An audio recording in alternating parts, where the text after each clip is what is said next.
War. War never changes. Neither does the future of the Wasteland.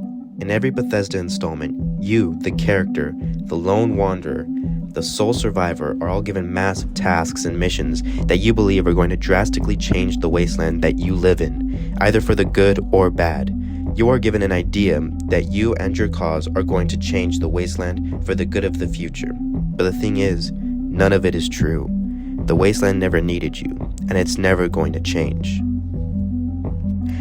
Let's start with Fallout 3, the year 2277. You leave the vault to go on your journey. You blast your way through the Wasteland and help the Brotherhood execute Project Purity. Congratulations, you managed to save the capital Wasteland and allowed for purified water to exist once again. In Fallout 4, the year is 2287, 10 years after the events of Fallout 3. You leave the vault, blast your way through the Wasteland, and you choose who will run the Commonwealth, but again, your choice does not matter. And I'll tell you why.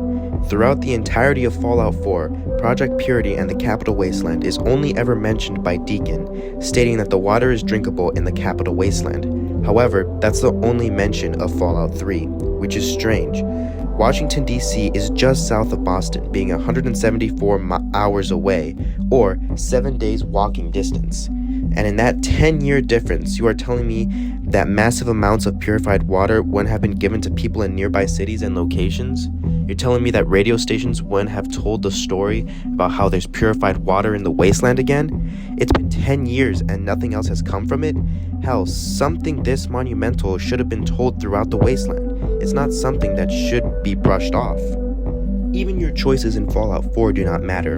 In the new show, the airship is actually the Prydwen, as you can tell in small letters on the side of the ship, telling you that the Brotherhood won the battle against the Institute and possibly claimed the Commonwealth for themselves, as they despised the railroad and were okay with the Minutemen remaining in Boston. But the biggest reason why nothing matters is in Fallout 1. Fallout 1, the year 2161. The Master and the Super Mutants are creating an army to take over the Wasteland. You yourself are able to destroy the source of the mutants and win over the day. However, the mutants are still a persistent threat throughout the entire Wasteland, even to this day. Fallout 2, 3, 4, and even 76, super mutants are everywhere. Even though other places like Vault 87 are responsible for the creation of super mutants, they shouldn't be as prevalent as they are.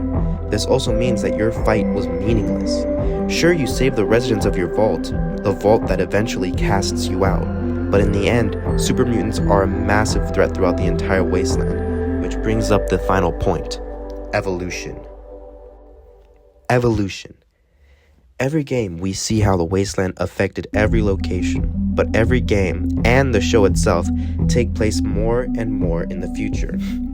With Fallout 4 and the show taking place the furthest of the timeline, and yet nothing has changed. It's been over 200 years since the Great War, and no new cities, no rebuilding, nothing. It's been 200 years. Sure, war never changes, but that doesn't mean that the future doesn't change. The most frustrating thing personally for me about the Fallout show was that besides the flashback of Shady Sands, there are no larger cities and settlements. Hell, the show itself felt extremely barren and lonely. It felt emptier than Fallout 4's detailed cities and settlements. Larger settlements like Diamond City should be more common, and humanity should already taking back larger settlements by the time of the show. The Wasteland is never going to change, and you, the player, are never going to make a difference. But maybe that's a good thing. Maybe Bethesda isn't trying to make you some massive hero that saves the world. You are your own hero. You do what you can to help the Wasteland, but nothing major will ever work. You fight for the cause that's noble to you, your own character.